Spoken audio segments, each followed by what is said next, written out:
I am live. I am reading out of Time Out of Mind. It is the autobiography of Joan Marshall Grant. She lived from 1907 till 1989, and she was a writer of her farm memory books, her own memory, which she recalled. And this book was written because a lot of people asked questions of how she did it. And in fact, we are coming towards the end now. We're in chapter 5 of the last part, the 5th part of this book. And there's not much left. And she has started to remember quite a lot.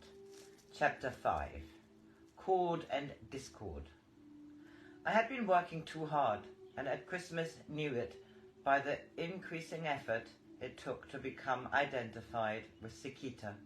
So we gladly accepted Nina's invitation to go with Gillian for a fortnight to Cullen, where there was a large and entertaining house party. It was a relief not to have to think of a past earlier than the 1920s, and so my depleted batteries had a chance to recharge before we returned to Mukarah. The weather obligingly presented me with ideal working conditions, for apart from Gwen, who was always an asset, we had no visitors, because the snowplow could not keep up and our roads open. Rosemary decided that it was too cold in the barn, so perhaps she was too snobbish to share it with the ewes that had been brought in for lambing, so we brought her pink blanket into the gun room. Jin and Rishan played porpoise through the drifts. The drive became a toboggan for the children. We taught Gillian to skate on the water lily loch and to ski. It was on skis that we brought home our mail and provisions. Leslie had been making 2 copies of my dictation, one to keep and one to post to Daisy, but he now decided it would be better if we had a secretary to type it. Looking back, I cannot think why I did not suggest doing this myself, as typing was one of the jobs I used to do for Father, but I'm grateful for the providence that sent Vera Sutherland into my life. Before the daffodils and narcissi flowered, she had typed everything I had dictated. An evening's work usually confined itself to a particular place and time, but sometimes a single session contained passages of dialogue, in which Sikita might be talking with characters not yet identified, who belonged to different periods of her autobiography. Arranging these in their correct sequence was like reconstructing a jar from shards, as I had often done in Iraq, except that instead of missing pieces, being irretrievably lost, I could usually find them, although they might remain elusive for days or even weeks. We now knew that Sikita had died when she was 53, so we decided to divide the pages into 53 folders, each representing a year of her lifetime.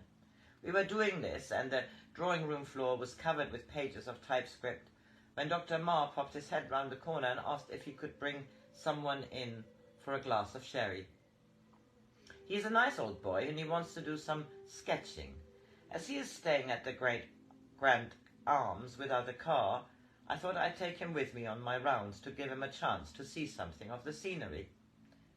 Of course, bring him in, I said, wishing that he had not brought someone to see us when the room was so untidy. I knew I had seen the man before who was standing beside the doctor's car talking to Gillian. It took me a few seconds to realize that I had seen him on the conductor's rostrum at the Queen's Hall. He was Sir Henry Wood. Within 10 minutes he was sitting on the floor reading The Place of Music, which happened to be nearest him. To distract him, I offered more sherry, which he accepted, but went on reading. He became enthusiastic, which embarrassed Leslie.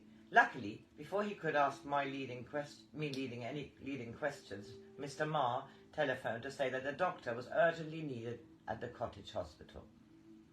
Nearly every day, for the rest of his visit to Grandtown, Sir Henry came to Mukarah. Wearing an Inverness cape, he sat on a camp stool in the garden and made watercolour sketches of the mountains. They were not very good sketches, but he was as proud of them as he was humble about his musical genius. He took it for granted that people with special aptitude for music had somehow acquired their faculty before they were born, and he quoted many instances which had come within his own experience, together with such as well-known ones as the child Handel and Jedui Menuhin. He usually stayed to dinner and listened to me dictate. Sometimes Leslie switched on the wireless when I had finished, so that I could relax for a few minutes without having to talk. One evening he tuned in to a program of Haydn played on a harpsichord. I told Henry that I had just been listening to Egyptian music, which was rather similar. "Could you hear it and the Haydn at the same time?" he asked. "It would be very interesting if you could give me an idea of how closely the themes are related." I got out again very easily, and the harpsichord went out of hearing.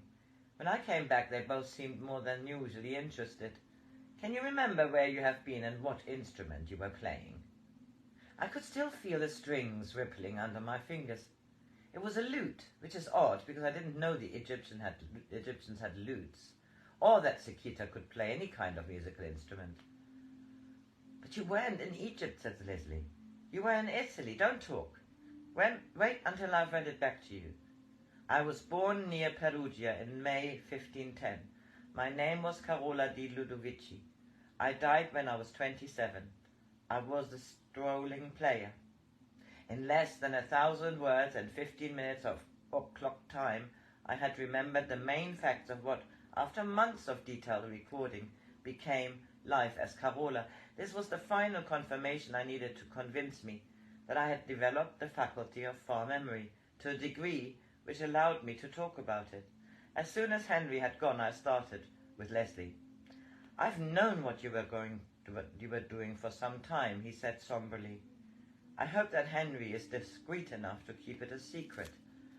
"Why shouldn't he?" "Because he likes you, and therefore presumably would prefer that you did not become an object of ridicule. Good God, do you want everybody to think that you creep about in mauve chiffon and mummy beads? That's what will happen if it leaks out. Leslie Grant's wife thinks she was a pharaoh. What a thing to overhear in a club. If you think that being married to an ex-royalty is a little overpowering," I said acidly, "you can tell them that your wife used to be a strolling player. Very squalid some of it was too, I can assure you. There's nothing grand about playing a lute in a brothel in Fiume. If you had to teach yourself to remember a previous incarnation, why couldn't you have picked on a less dramatic one?" he said fretfully. "Thousands of bogus people claim to have been kings or queens. Unless they choose priests or gladiators, you might at least have been sufficiently original to remember being a cook." "Why should I bother to remember being a cook, when it was so much easier to take lessons from Bullester?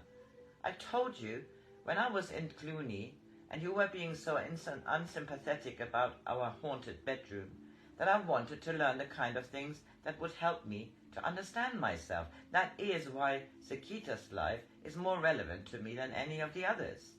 Relevance, I've just realized, is a decisive factor, the tuning mechanism. I remembered being Carola the lute player because the music I was hearing was more relevant to her than it was to Sekita, who was not particularly musical." He shrugged his shoulders in a way that always irritated me, as it was intended to convey that it was useless to argue with someone who was too empirical to accept a reasoned argument. "Well, don't say I didn't warn you. I don't mind you talking about it to intimate friends like Daisy, who knows you are remarkably level-headed. But I shall be extremely annoyed if you were indiscreet enough to let other people think that I'm married to a nut who claims she is Pharaoh." "I don't claim to be Pharaoh." "Why quibble? You remember being Sekita, and I believe you because I've had far too much evidence by now to pretend it's coincidence. But people who have not had the opportunity to know you and see your work will think you're dotty. As you're being deliberately obtuse, I will try to be pedantic as a barrister, although I did not expect to have to nickel with words. Joan and Sekita are not the same person, nor do I believe in reincarnation in the way that Theosophists and Wyeth and Neil and other cults and isms mean the word.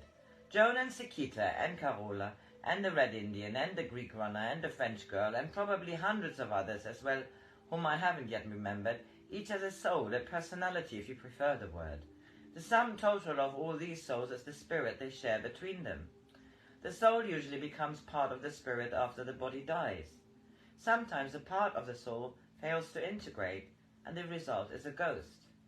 When I'm doing far memory, all I do is to become aware in the spirit, which includes Sakita and Carola and all the others. He did not seem convinced, so I added rather crossly, if trying to talk scientifically doesn't make sense to you, you'll try baby language. I'll try baby language. Joan and Sakita are two beads on the same necklace, and the memory of they share is contained in the string. I went to bed, slamming the door behind me. And this is the end of chapter 5. The next one is chapter 6.